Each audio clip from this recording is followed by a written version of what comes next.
Hai teman, selamat datang di channel Boy Love Story TV. Selamat mendengarkan cerita-cerita yang kami sajikan. Semoga bisa menghibur teman-teman semua.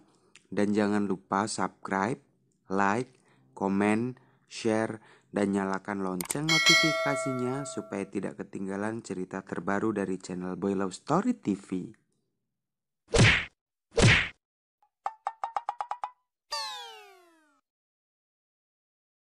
Inilah kisahku dengan customer Korea yang ganteng. Perkenalkan, namaku Aldo. Saat ini umurku 21 tahun. Kejadian ini terjadi beberapa bulan yang lalu, tepatnya pada bulan Oktober 2020 di salah satu restoran Korea di Jakarta.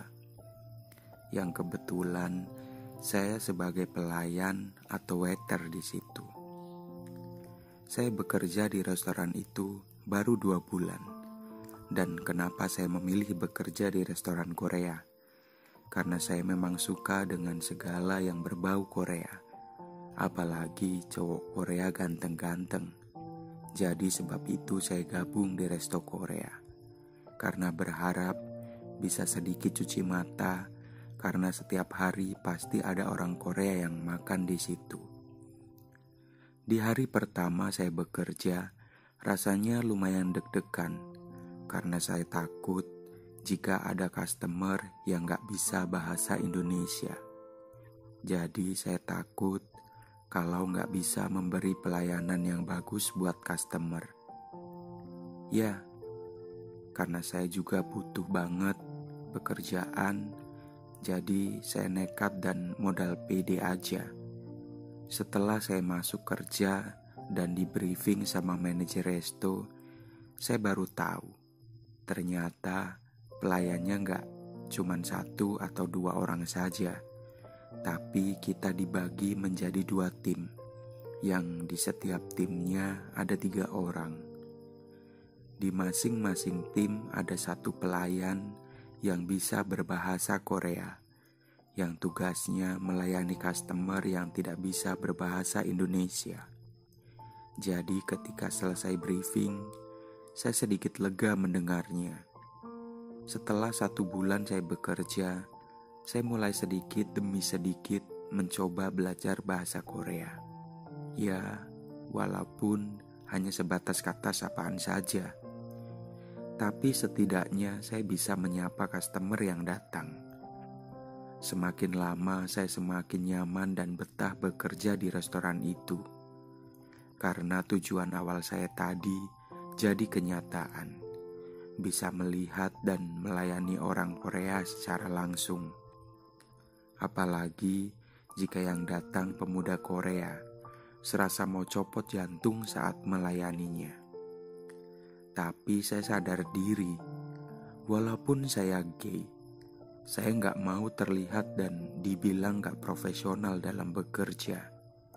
Jadi saya hanya sebatas menatap dan menyapanya saja, sesuai dengan SOP yang ada.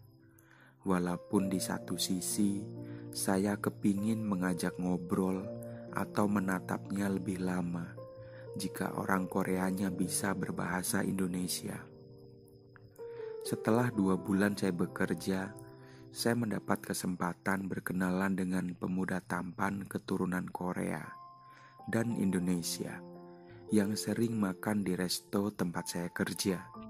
Dia namanya Ricky. Kalau nama Koreanya Hajun. Karena susah, saya memanggilnya pakai nama Indonesianya saja, yaitu Ricky. Ricky adalah salah satu pelanggan setia. Dia bahkan bisa 3-4 kali datang ke resto dalam 1 minggu. Kadang dia datang dengan keluarganya, teman kampusnya, dan kadang juga sendirian. Karena saking seringnya Ricky makan atau nongkrong di resto, jadi kita bisa kenal.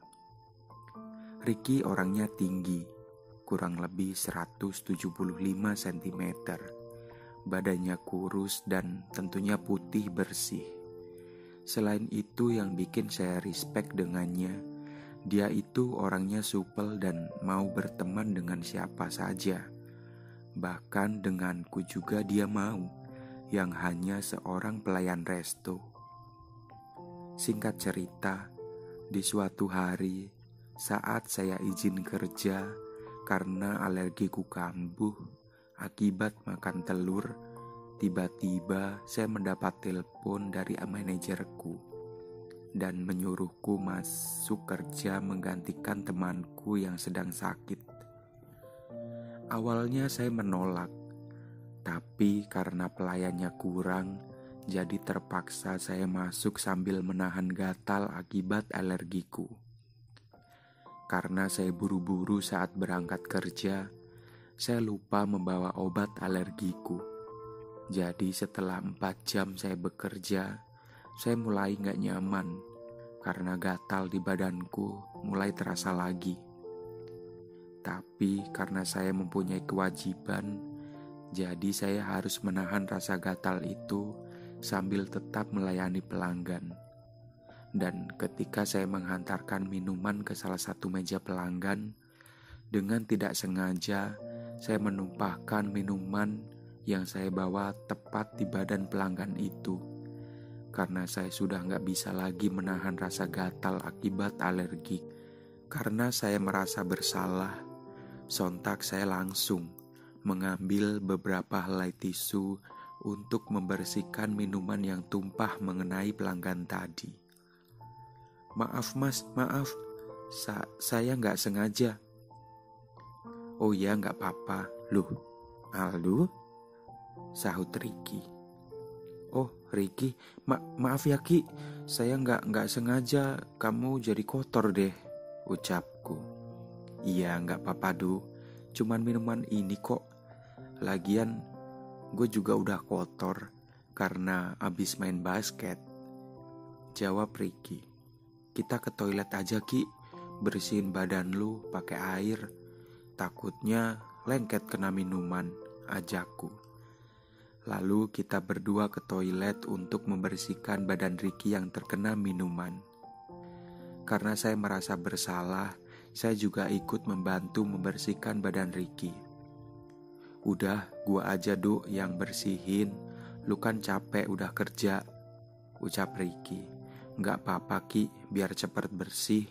Toh, gara-gara gue juga kan lu jadi basah kena minuman, jawabku. Saat saya membantu membersihkan bajunya Ricky yang kena minuman, jantungku entah kenapa jadi deg-degan sangat kencang.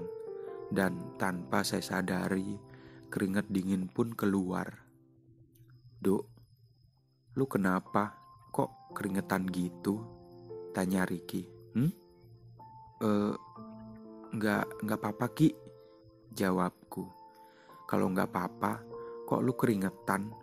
Toiletnya ber-AC lu Duk, sahut Ricky. Iya, beneran, gua nggak apa-apa Ki, jawabku terbata. Karena melihatku seperti itu, Ricky terus memandangiku, yang bikin saya jadi tambah deg-degan. Setelah beberapa lama Ricky menatapku, dia mungkin sadar ada yang aneh denganku. Duk, lu kenapa? Kok dari tadi garuk-garuk mulu? Tanya Ricky.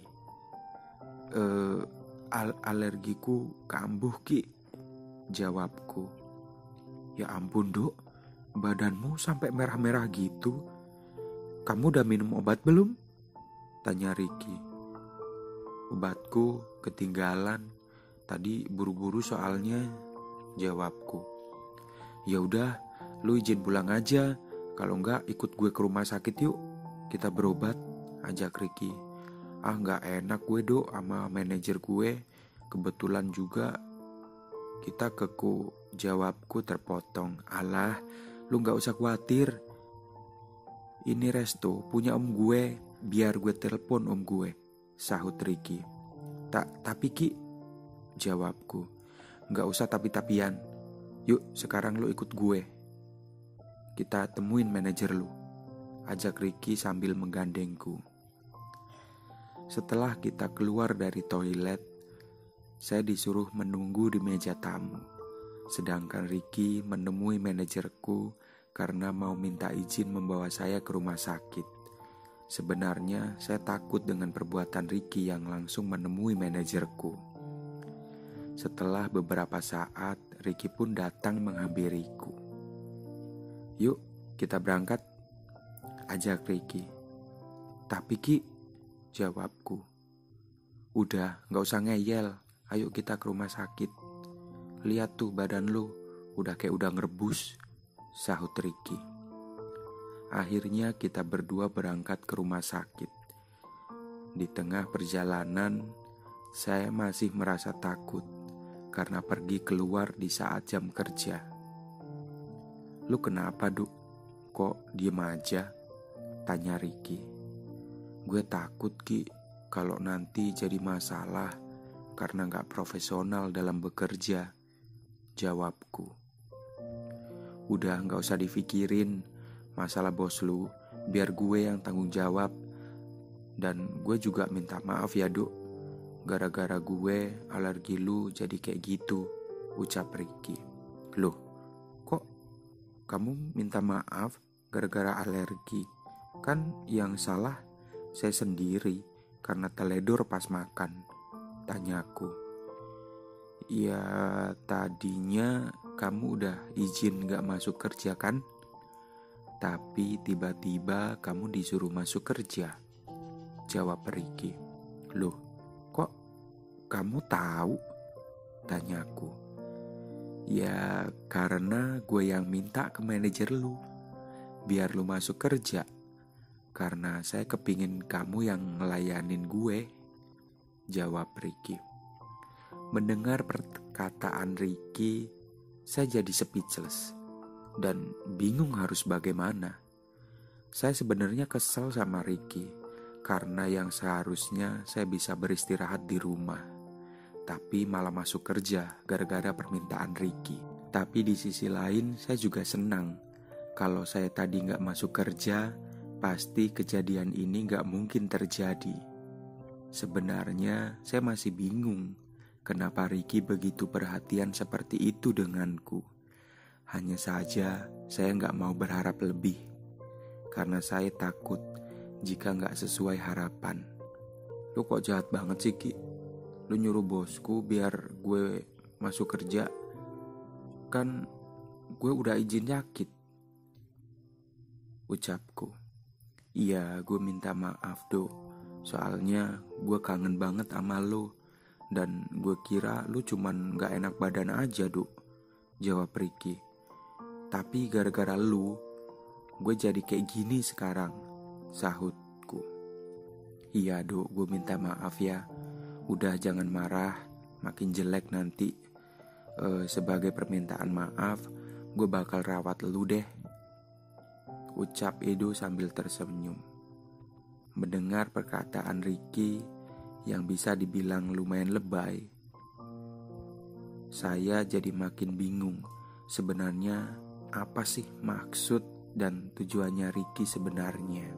Bersambung. Untuk lanjutan kisahnya ditunggu pada video selanjutnya. Terima kasih yang sudah menonton dan mendengarkan cerita dari channel Boy Love Story TV. Sekali lagi jangan lupa subscribe, like, comment, share, dan nyalakan lonceng notifikasinya supaya tidak ketinggalan cerita terbaru dari channel Boy Love Story TV. Sekali lagi terima kasih atas support dan dukungannya. See you next story. Bye.